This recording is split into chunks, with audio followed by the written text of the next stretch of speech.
Hello दोस्तों, आपका स्वागत है आज फिर से एक नए वीडियो में। आज का वीडियो काफ़ी इंपॉर्टेंट होने वाला है क्योंकि आज के इस वीडियो में हम 120 से ऊपर के जो क्वेश्चन है वो कंप्लीट करेंगे। आप सभी को पता है हमने पिछले वीडियो में 120 क्वेश्चन फिजिक्स के कंप्लीट कर लिए थे।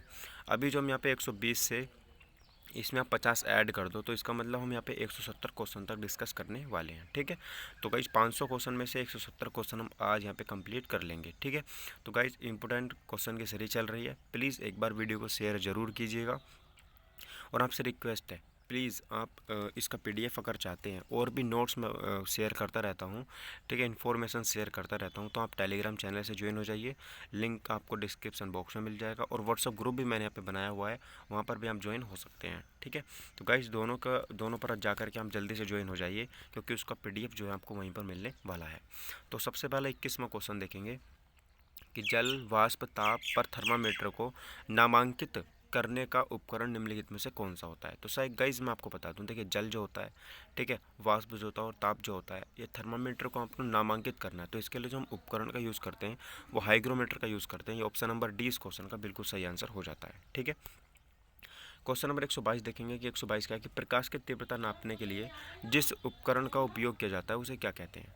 ठीक है, प्रकाश की तीव्रता को नापने के लिए जिस उपकरण का उपयोग किया जाता है, ठीक है, उसे हम क्या कहते हैं। तो गाइस उसे आप याद रखिएगा, अगर आपको प्रकाश की तीव्रता नापनी है तो आप लक्स मीटर से उसको नापते हैं। ठीक है, तो 122 का ऑप्शन नंबर सी यहाँ पे करेक्ट आंसर हो जाता है। ठीक है दोस्तों, चलिए इंपॉर्टेंट क्वेश्चन था सारे के सारे। अगला क्वेश्चन देखिए 123वां क्वेश्चन क्या है कि एक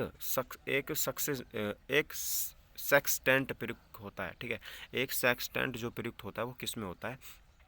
तो याद रखिएगा कि वस्तु की ऊंचाई नापने के लिए हम यहाँ पे एक सेक्सटेंट का प्रयोग करते हैं। ठीक है, अगर हमें किसी वस्तु की ऊंचाई नापनी, जैसे कोई ये वस्तु है, ठीक है, जैसे मीनार है, ठीक है, मीनार है, तो अगर हमें उसकी कोई ऊंचाई नापनी है तो हम किस में नापते हैं, हम उस वस्तु की ऊंचाई नापने के लिए सेक्स टेंट का प्रयोग करते हैं। ठीक है, तो याद रखिएगा क्वेश्चन नंबर 123 का सी आंसर बिल्कुल करेक्ट आंसर हो जाता है। ठीक है दोस्तों, चलिए इंपॉर्टेंट क्वेश्चन है UP police assistant forest conservation, ठीक है, कंजरवेक्टर एग्जाम 2013 में क्वेश्चन पूछा गया था।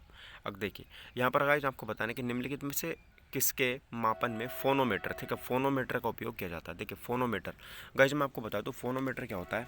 फोनोमीटर से आप लोग यहाँ पे साउंड इसके सुन पा रहे हो, फोनोमीटर से मतलब फ़ोन इसमें रिलेटेड हो रहा है। ठीक है, तो फोनोमीटर में जो हम यहाँ पे यूज़ करते हैं बेसिकली, तो इनमें से कोई सा भी ऑप्शन सही नहीं है, सारे के सारे ऑप्शन गलत हैं। ठीक है, तो फोनोमीटर में जो हम बेसिकली यूज़ करते हैं इसमें हम आवाज़ को माप लेते हैं। ठीक है, आवाज़ को माप लेते हैं, यानी कि जितने भी हमारी कंडीशंस होती हैं ना फ़ोन के अंदर वो सारे के सारे फोनोमीटर में हम नाप लेते हैं। तो यहाँ पे इसीलिए यहाँ पे क्वेश्चन का जो आंसर है वो स्टार में करके दे रखा है। ठीक है, याद रखिएगा। देखिए क्वेश्चन नंबर 125 है कि एक व्यक्ति एक लकड़ी की सीढ़ी के मध्य बिंदु पर खड़ा है। ठीक है, एक व्यक्ति है जो एक लकड़ी की सीढ़ी के मध्य बिंदु पर खड़ा है, मतलब एक सीढ़ी है उसके मध्य बिंदु पर बिल्कुल खड़ा हुआ है वो। सीढ़ी कमरे के फर्श व ऊर्ध्व दीवार के बीच फिसलना शुरू करती है।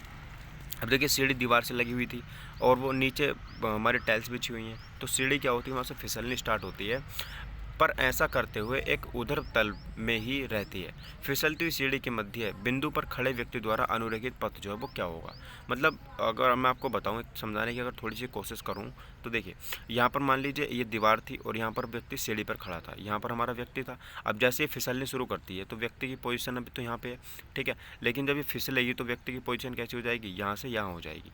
तो मतलब व्यक्ति कैसे घूम रहा है, इस तरीके से तो घूम रहा है, तो मतलब व्यक्ति जो है एक वृत्ताकार पथ पर घूम रहा है। कौन सा पथ अपनाएगा वो, वृत्ताकार पथ अपनाएगा, यानी कि ऑप्शन नंबर यहाँ पर ऑप्शन नंबर सी इस क्वेश्चन का बिल्कुल करेक्ट आंसर हो जाता है। ठीक है, याद रखिएगा। तो क्वेश्चन नंबर 125 का सी आंसर हो जाता है।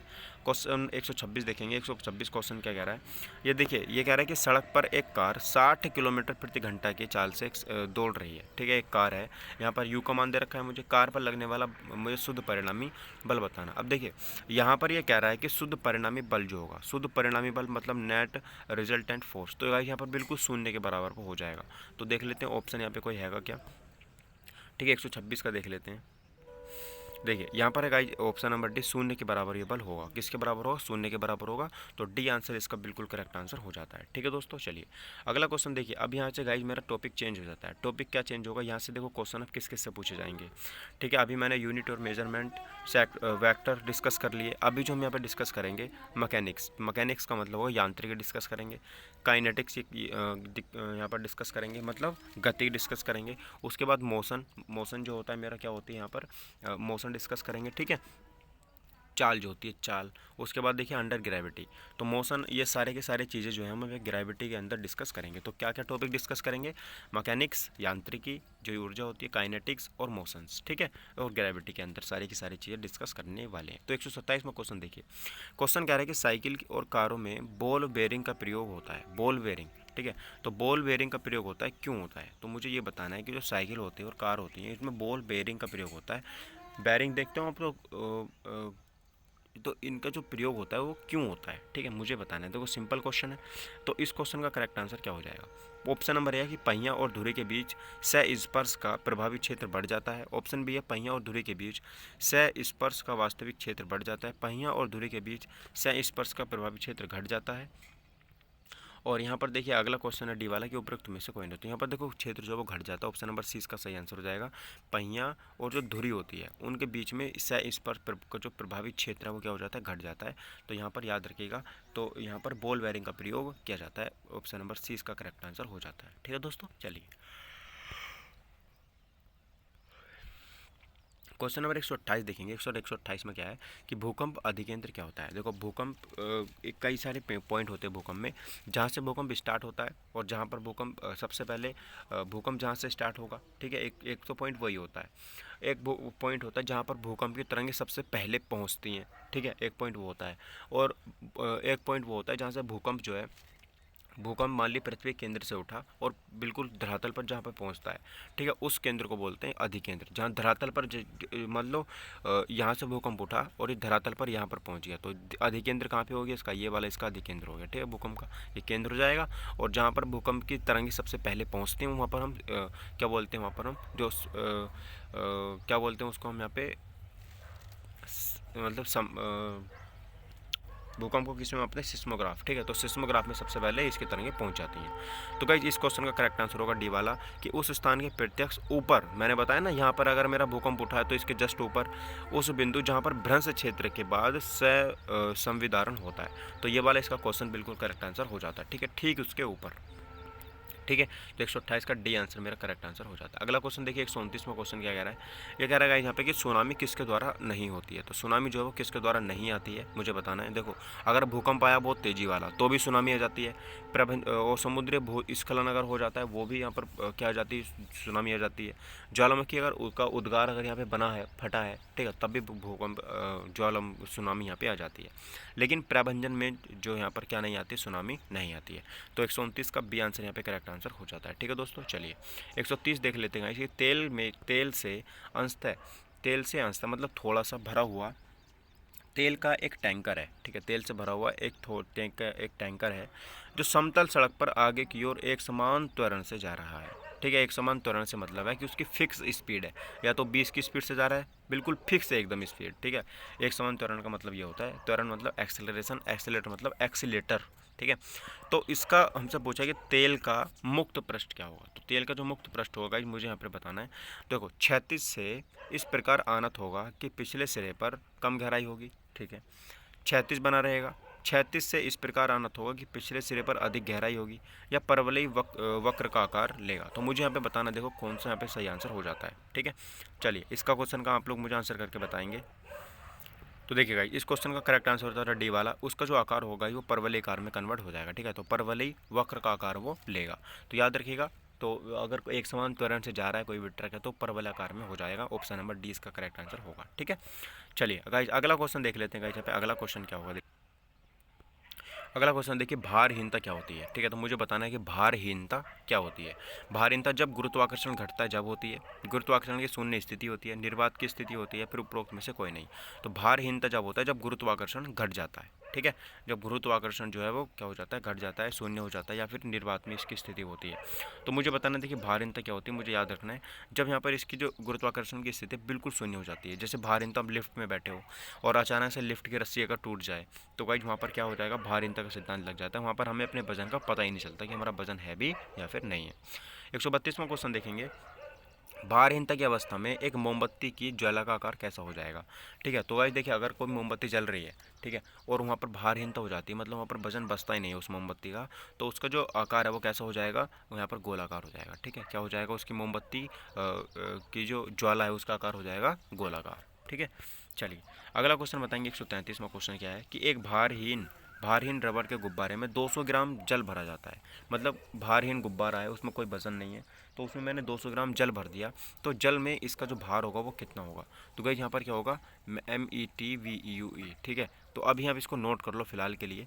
मैंने इस पर रिसर्च तो की, लेकिन मैं सर्च नहीं कर पाया ये क्या है।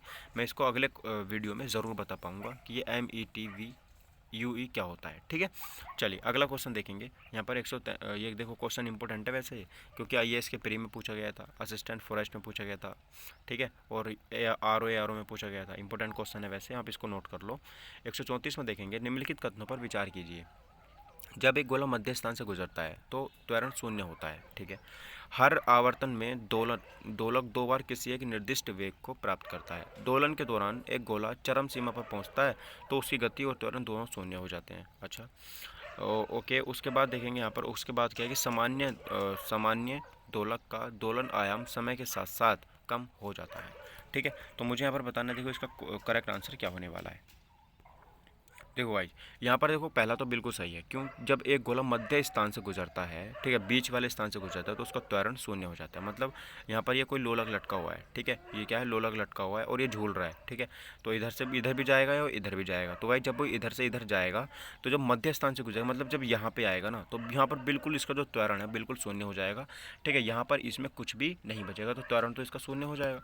दूसरा है कि हर आवर्तन में दोलक 2 बार किसी एक निर्दिष्ट वेग को प्राप्त करता है। बिल्कुल सही है। देखो, मैंने मान लो यहाँ से चलाया, तो पहले इधर जाएगा, फिर वापस यहाँ आएगा और फिर वापस उधर जाएगा, फिर वापस यहाँ आएगा, फिर वापस उधर जाएगा। तो 2 बार क्या करता है, निर्दिष्ट वेग को ये नोट करता है। ठीक है, अगला देखेंगे। तीसरा यहाँ पर नहीं, गलत है ये। तीसरा क्या है, गलत हो जाता है। अगला देखो, चौथा है, सामान्य दोलक का दोलन आयाम समय के साथ साथ कम होता है। बिल्कुल सही है। क्यों, देखो, अगर यह दोलन है, ये लटका हुआ है, ठीक है, अब जब ये इधर जाएगा तो गाइस यहाँ पर देखो इसकी स्पीड कम होगी। ठीक है, लेकिन जब वापस आएगा तो इसकी स्पीड तेज़ हो गई, फिर इधर जाएगा तो कम होगी, फिर वापस आएगा तो ज़्यादा होगी, फिर कम, फिर ज़्यादा, फिर कम, फिर ज़्यादा। तो इस तरीके से करता रह जाता है। तो मेरा जो आंसर बनेगा 1 2 4 बनेगा। ठीक है, 1 2 4, तो 1 2 4 जो है मेरा ऑप्शन नंबर सी में यहाँ पे हो जाता है। तो ऑप्शन नंबर सी इस क्वेश्चन का करेक्ट आंसर हो गया। ठीक है, अगला क्वेश्चन देखेंगे। अगला क्वेश्चन 135वां क्वेश्चन, निम्नलिखित प्रश्नों में 2 वक्तव्य दिए हुए हैं। एक कथन ए है और दूसरा आर है। इन दोनों वक्तव्यों को सावधानी से पढ़ें और इनका उत्तर दें। ठीक है, चलिए देखते हैं क्या है। देखिए, ये कह रहा है सर यहाँ पे कि कथन है कि लोहे का एक गोला पारे पर तैरता है। लोहे का जो एक गोला है ना, वो पारे पर तैरता है किंतु पानी में डूब जाता है। इसका कारण क्या होगा। तो इसका कारण तो ज़्यादातर वही होगा, क्या होगा, घनत्व ही होगा। ठीक है, तो देख लेते घनत्व है या नहीं। तो लोहे की, अब देखो इसका कारण कि लोहे का आपेक्षिक घनत्व पारे के आपेक्षिक घनत्व से अधिक होता है। ठीक है, तो लोहा ज़्यादा घना होता है या पारा ज़्यादा घना होता है, ये मुझे बताना है। तो देखो यहाँ पे इसका करेक्ट आंसर क्या होगा। ए और आर दोनों सही हैं, परंतु आर ए का सही स्पष्टीकरण नहीं करता है। ठीक है, तो बिल्कुल यहाँ पर जो है सी वाला आंसर बिल्कुल करेक्ट हो जाएगा। ए जो है वो सही है, लेकिन परंतु आर गलत है। आर गलत क्यों है, लोहे का जो घनत्व होता है ना वो कम होता है, पारे का घनत्व ज़्यादा होता है। ठीक है, याद रखिएगा, लोहे का घनत्व क्या होता है, कम होता है, और पारे का घनत्व ज़्यादा होता है। तो इसलिए क्या हो जाता है, वो तैर जाता है, याद रखिएगा। अगला क्वेश्चन देखेंगे 36वां कि निम्न कथनों पर विचार करें। एक तीक्ष्ण वृत्ताकार पथ पर तीव्र गति से जाता हुआ 4 पहिया वाला वाहन क्या करेगा। ठीक है, अब मान लो एक वृत्ताकार पथ है ये, और इस पर कार चल रही है, लगातार कार चल रही है। ठीक है, लगातार कार चल रही है इस पर। तो उसकी कंडीशन मुझे बतानी, उसकी कंडीशन क्या क्या हो सकती है। देखो, ये कह रहे हैं कि बाहरी पहियों पर उल्टेगा, ठीक है, और अंदर के पहियों पर उल्टेगा। ऑप्शन नंबर पहला है कि बाहरी पहियों पर उल्टेगा, और बी है अंदर के पहियों पर उल्टेगा। मतलब वो पलटेगा कौन से वाले पहियों पर, बाहर की तरफ फिसलेगा, अंदर की तरफ फिसलेगा। तो देखो, फिसलेगा तो वो बाहर की तरफ, ठीक है, फिसलेगा तो वो बाहर की तरफ फिसलेगा। 1 मिनट गाइस, देखो अंदर के पहियों पर उल्टेगा, ठीक है, अंदर के पहियों पर उल्टेगा और बाहर की तरफ फिसलेगा। तो इसका 2 और 3 आंसर सही हो जाएंगे। Option number C is the right answer of this question. ठीक है दोस्तों, चलिए अगला क्वेश्चन देख लेते हैं गाइस। यहाँ पे अगला क्वेश्चन 137वां क्वेश्चन देखिए क्या कह रहा है। ठीक है, 137वां कि एक मैदान में ए और बी दो स्थित बिंदु हैं। ठीक है, एक मैदान में ए और बी दो स्थित बिंदु हैं। एक साइकिल सवार सी ऐसे जाता है कि कोण ए सी बी सदैव समकोण रहे। इस संदर्भ में आप कौन सा कथन सही चुनेंगे। देखो एक पॉइंट ए ये है, एक पॉइंट बी ये है, तो इनके बीच में मान लो एक व्यास मैंने खींच दिया। अब कोई भी पॉइंट ले लो आप सी, ठीक है। अब मान लो सी पॉइंट मेरा बीच में, अगर सॉरी सी पॉइंट मेरा अगर यहाँ पे है, तो जब ये घूमेगा तो कैसा पथ बनाएगा, वृत्ताकार पथ बनाएगा कि नहीं बनाएगा। ठीक है, तो गाइस ए सी बी कोण बनाना है मुझे। तो यहाँ पे आप देख लो कि उसका जो करेक्ट आंसर हो जाएगा, उसका जो पथ होगा वो साइकिल सवार का पथ वृत्ताकार पथ होगा। कैसा होगा, वृत्ताकार पथ होगा, मतलब एक वृत्त के सर्कल के अराउंड घूमेगा। ठीक है, अगला क्वेश्चन देखिए 138 में, यदि पृथ्वी का द्रव्यमान वही रहे और त्रिज्या 1% कम हो जाए तो पृथ्वी के तल पर जी का मान क्या होगा। देखो मैंने आपको बताया था कि जी का मान जो होता है ना वो डायरेक्टली जी बराबर जो होता है 1/r² होता है। ठीक है, जी बराबर क्या होता है 1/r² होता है। मतलब जहाँ पर जी घटेगा, अगर त्रिज्या मेरी बढ़ेगी तो जी घट जाएगा। ठीक है, त्रिज्या अगर मेरी बढ़ेगी तो जी घट जाएगा।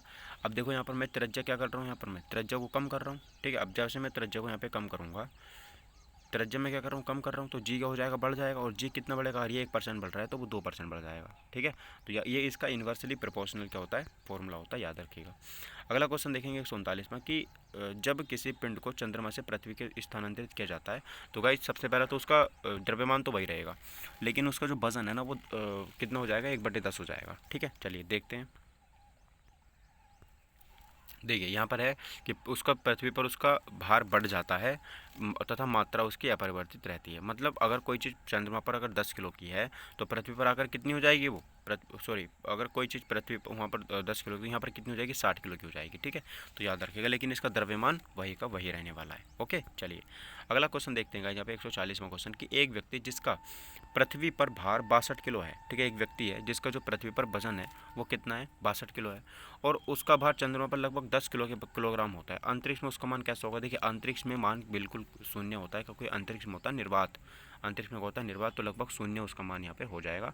तो 140 का option number B correct answer हो जाएगा। ठीक है, अगला क्वेश्चन देखिए 141 में कि एक वस्तु का द्रव्यमान 100 किलो है, एम कितना दे रखा है, 100 किलो, और जी इसका दे रखा है मुझे 10 मीटर पर सेकेंड स्क्वायर। और अगर चंद्रमा पर गुरुत्वाजनित त्वरण है 6 मीटर पर सेकेंड स्क्वायर, तो चंद्रमा पर वस्तु का द्रव्यमान कितना होगा, ये मुझे बताना है। ठीक है, तो चंद्रमा पर जो वस्तु का द्रव्यमान होगा वो कितना होगा। ठीक है,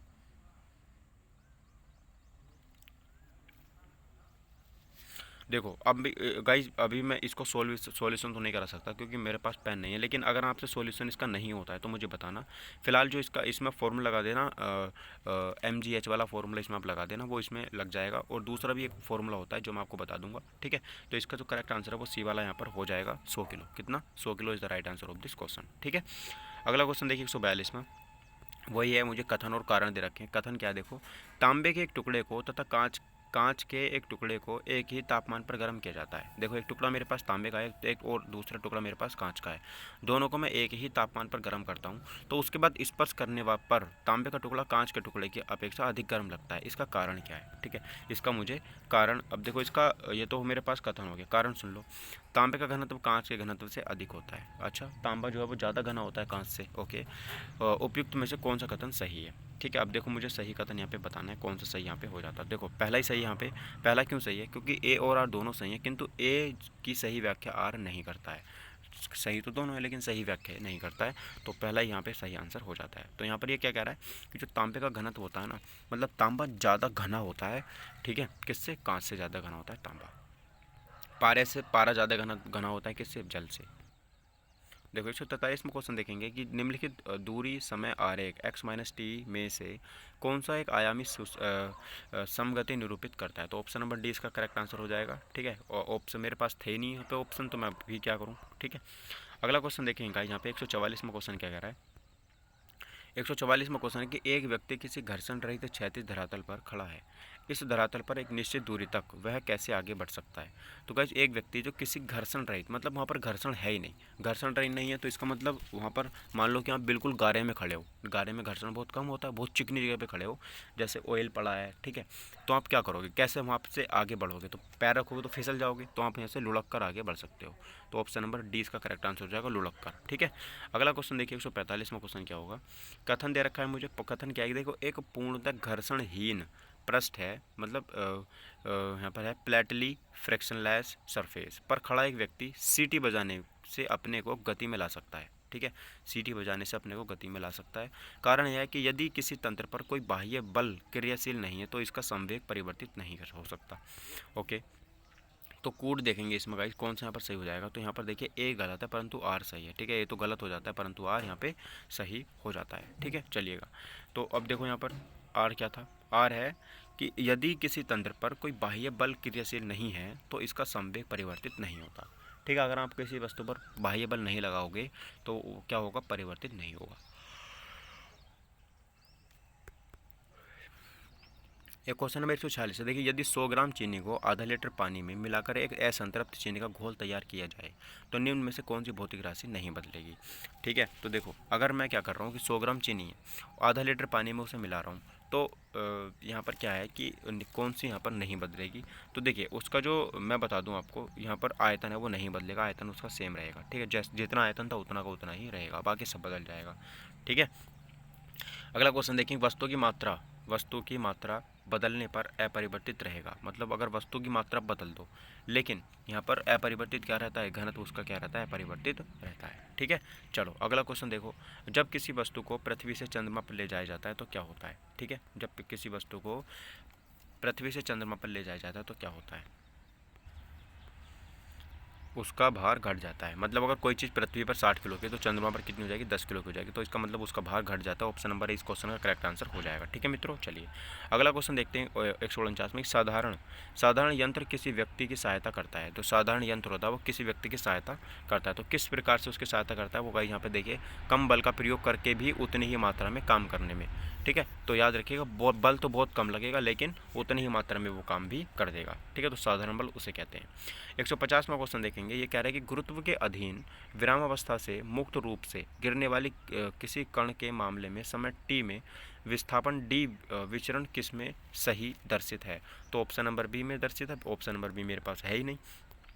ठीक है, अगला देखो अगला क्वेश्चन 151वां क्वेश्चन क्या कह रहा है। इसमें कह रहा है कि दिए हुए आरेख में कोई लड़का बिंदु O पर खड़ा हुआ है और वह एक गेंद को समान बल से 3 बार फेंकता है, परंतु हर बार वह गेंद को भूमि के सापेक्ष विभिन्न अन्यतियों पर प्रक्षेपित करता है। प्रक्षेप के परिणाम आरेख में आलेखित किए गए हैं। ठीक है, ओके, उसके बाद ही हमसे ये कह रहा है कि इसमें आपको बताना है कि निम्नलिखित में से कौन सा एक निष्कर्ष सार्थक है। तो जितनी अधिक ऊंचाई प्राप्त होगी प्रक्षेप उतना ही अधिक लंबा होगा। ठीक है, उसके बाद प्रारंभिक आनीति जितनी अधिक होगी प्रक्षेप उतना ही लंबा होगा। उसके बाद देखिए कि जितनी अधिक ऊंचाई होगी प्रक्षेप उतना ही छोटा होगा। प्रारंभिक आनीति जितनी अधिक होगी उतनी ही अधिक ऊंचाई, देखो प्रारंभिक आनीति जितनी ज़्यादा होगी ना तो अधिक ऊंचाई भी उतनी ही अधिक होगी। तो ऑप्शन नंबर डी इसका करेक्ट आंसर हो जाएगा। ठीक है, चलो अगला क्वेश्चन देखेंगे। अगला क्वेश्चन 152वां क्वेश्चन है कि एक लड़की झूले पर बैठी स्थिति में झूला झूल रही है, उस लड़की खड़े हो जाने पर जो प्रणोद आवर्तकाल है वो कितना कैसा हो जाएगा। तो गाइस वो कम हो जाएगा, आवर्तकाल कैसा हो जाएगा उसका, कम हो जाएगा। ठीक है, याद रखिएगा। 153वां क्वेश्चन देखेंगे। 153वां क्वेश्चन क्या देखिए, ये कह रहा है कि सर एक ऊंची इमारत से एक गेंद 9.8 मीटर पर सेकंड के एक समान त्वरण के साथ नीचे गिराई जाती है, 3 सेकंड के बाद उसका वेग क्या होगा। ठीक है, तो मुझे बताना है 3 सेकंड के बाद जो है वो उसका वेग क्या होगा। तो मुझे बहुत सिंपल क्वेश्चन गाइस, ये तो आसानी से हो जाएगा। ठीक है, इसको हम देखिए कर लेते हैं। तो यहाँ पर 29.4 मीटर पर सेकंड उसका वेग हो जाएगा। ठीक है, तो याद रखिएगा ऑप्शन नंबर सी इसका करेक्ट आंसर हो जाता है। लोलक की काल अवधि यानी कि टाइम पीरियड जो होता है वो किसके ऊपर निर्भर करता है। तो गाइस वो यहाँ पर लंबाई के ऊपर निर्भर करता है। जो लोलक होता है ना उसकी जो काल अवधि है वो किसके ऊपर निर्भर करती है, वो यहाँ पर लंबाई के ऊपर निर्भर करती है। ठीक है, चलिए अगला क्वेश्चन देखिए 155वां क्वेश्चन कि लोलक घड़ियाँ गर्मियों में क्यों सुस्त हो जाती हैं? तो लोलक घड़ियाँ गर्मी में क्यों सुस्त हो जाती हैं? कुंडली में घर्षण के कारण नहीं, गर्मियों के दिन में लंबे होने के कारण नहीं, लोलक की लंबाई बढ़ जाती है जिससे इकाई दोलन में लगा समय बढ़ जाता है। ऑप्शन नंबर सी इसका करेक्ट आंसर हो जाता है। ठीक है, तो इसमें थोड़ी सी इसकी लंबाई क्या हो जाती है, बढ़ जाती है, इसलिए क्या हो जाता है, वो यहाँ पर दोलन क्या समय ज़्यादा ले जाता है। 156वां क्वेश्चन देखेंगे। 156वां क्वेश्चन क्या कह रहा है, घड़ी में इस स्फटिक क्रिस्टल का कार्य किस कार्य पर आधारित है? तो जो स्फटिक क्रिस्टल है वो किस पर आधारित हो जाता है, वो सी दाब विद्युत प्रभाव पर आधारित वो होता है। ठीक है, ऑप्शन नंबर सी। 157 में देखें, किसी इलेक्ट्रॉनिक घड़ी में लोलक के समतुल्य ऊर्जा होती है। तो गाइस यहाँ पर याद रखिए क्रिस्टलीय दोलित यहाँ पर वो होती है। ऑप्शन नंबर ए इसका करेक्ट आंसर हो जाता है। ठीक है मित्रों, 158 में देखिए कि एक मनुष्य स्थिर नाव में 5 मीटर पर सेकंड की चाल से कूदा और नाव 0.5 मीटर सेकंड की चाल से खिसकी, तो बताएं कि नाव का द्रव्यमान मनुष्य के द्रव्यमान का कितना गुना होगा। ठीक है, तो कितना गुना होगा ये मुझे बताना है। देखो तो याद रखिएगा वो यहाँ पर 10 गुना हो जाएगा। क्या हो जाएगा, 10 गुना यहाँ पर हो जाएगा। ठीक है, चलिए अगला क्वेश्चन देखेंगे। अगला क्वेश्चन 159वां क्वेश्चन क्या है कि प्रेशर कुकर के अंदर का उच्चतम ताप निर्भर करेगा। तो जो प्रेशर कुकर होता है उसके अंदर उच्चतम ताप होता है वो किसके ऊपर निर्भर करता है, ये मुझे यहाँ पे बताना है। तो ऑप्शन नंबर 20 का करेक्ट आंसर होगा ऊपर के छेद का क्षेत्रफल व उस पर रखा गया वजन। ठीक है, तो ये उस चीज़ पर निर्भर करता है। तो जो ऊपर हमारी सीटी होती है ना उसका जो क्षेत्रफल है वो कितना है और उस पर हमारा वजन कितना रखा हुआ है। ठीक है, चलिए अगला क्वेश्चन देखिए 160वां क्वेश्चन, समान गति से जा रहे हवाई जहाज से यदि एक बम नीचे गिराया जाता है तो बम के नीचे पहुंचने तक हवाई जहाज की स्थिति क्या होगी। तो बम के ठीक ऊपर होगा, वो कहाँ होगा, बम के ठीक ऊपर होगा, याद रखिएगा वो। ठीक है, चलिए 161वां क्वेश्चन देखेंगे, जब एक पत्थर को चांद की सतह से पृथ्वी पर लाया जाता है तो क्या होगा। तो गाइस इसका भार बदल जाएगा परंतु द्रव्यमान इसका नहीं बदलेगा, द्रव्यमान इसका वही रहेगा, द्रव्यमान चेंज नहीं होता है। ठीक है, चलिएगा 162वां क्वेश्चन देख लेते हैं कि सर पीसा की झुकी हुई मीनार गिर नहीं सकती, क्यों नहीं गिर सकती वो। तो इसका देखिए कारण है, तो पीसा की जो मीनार है वो नहीं गिर सकती क्योंकि गुरुत्वाकर्षण केंद्र से जाने वाली ऊर्ध्वाधर लाइन सीधी ऊर्ध्वाधर लाइन रेखा तल के अंदर रहती है। ठीक है, तो ऊर्ध्वाधर लाइन तल के अंदर रहती है, तो ये बात मुझे यहाँ पे याद रखनी है। अगला क्वेश्चन देखेंगे। अगला क्वेश्चन देखिए यहाँ पे क्या हो जाता है 163वां, जब कुएं से पानी की बाल्टी को ऊपर खींचते हैं तो हम महसूस होता है कि बाल्टी जो है वो पानी की सतह से ऊपर हल्की हो गई है। अच्छा, पानी की सतह से ऊपर भरी हुई है, पानी के बाहर आकर स्थिरता खो बैठी है। तो देखिए इस क्वेश्चन का जो करेक्ट आंसर होगा बी वाला यहाँ पर करेक्ट आंसर हो जाता है कि पानी की सतह से ऊपर भारी हो गई है। मुझे क्या महसूस होता है कि पानी की सतह से ऊपर आकर कैसी हो गई, भारी हो गई है। ठीक है, चलिए अगला क्वेश्चन देख लेते हैं। यहाँ पर 164वां क्वेश्चन क्या है, देखिए ये कह रहा है कि सर निम्न कथन मुझे दे रखा है। कथन क्या है, कथन देखिए भरी हुई गाड़ी है। ठीक है, भरी हुई गाड़ी को चलाने में उसे चलायमान रखने के लिए आवश्यक ताकत से अपेक्षाकृत अधिक ताकत से धक्का देना पड़ता है। इसका कारण क्या है, क्यों धक्का देना पड़ता है हमें इतना ज़्यादा। निष्कर्ष दे रखा है मुझे यहाँ पर, क्योंकि एक बार गाड़ी चल जाने पर घर्षण जो होता है वो कम हो जाता है। ठीक है, लेकिन अगर गाड़ी खड़ी हुई है तो उसमें स्थितिज ऊर्जा है और स्थितिज ऊर्जा को धकेलने के लिए ज़्यादा बल की आवश्यकता होती है, लेकिन अगर एक बार चल जाए तो वहाँ पर घर्षण क्या हो जाता है, कम हो जाता है। ठीक है मित्रों, चलिए नेक्स्ट क्वेश्चन देख लेते हैं सर। यहाँ पे 165 कि जेट हवाई यान नीचे के स्ट्रेटोस्फीयर में बड़ी सरलता से आसानी से उड़ सकते हैं, इसकी क्या निर्दिष्ट व्याख्या हो सकती है।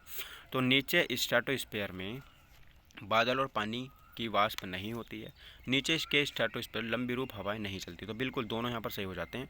ऑप्शन नंबर सी पहला और दूसरा बिल्कुल सही यहाँ पे हो जाते हैं। ठीक है मित्रों, चलिए 41वां क्वेश्चन 166वां क्वेश्चन देखेंगे कि किस सिद्धांत पर जेट इंजन कार्य करता है। तो सभी को पता है कि संवेग संरक्षण पर कार्य करता है। ऑप्शन नंबर बी रैखिक संवेग संरक्षण पर कार्य करता है। ठीक है, 167वां क्वेश्चन है कि निम्नलिखित सिद्धांत पर रॉकेट कार्य करता है। तो रॉकेट किस पर कार्य करता है, संवेग संरक्षण पर कार्य करता है। ऑप्शन नंबर सी इसका सही आंसर हो जाता है। ठीक है, चलिए अगला क्वेश्चन देखते हैं गाइज। 168वां क्वेश्चन क्या है,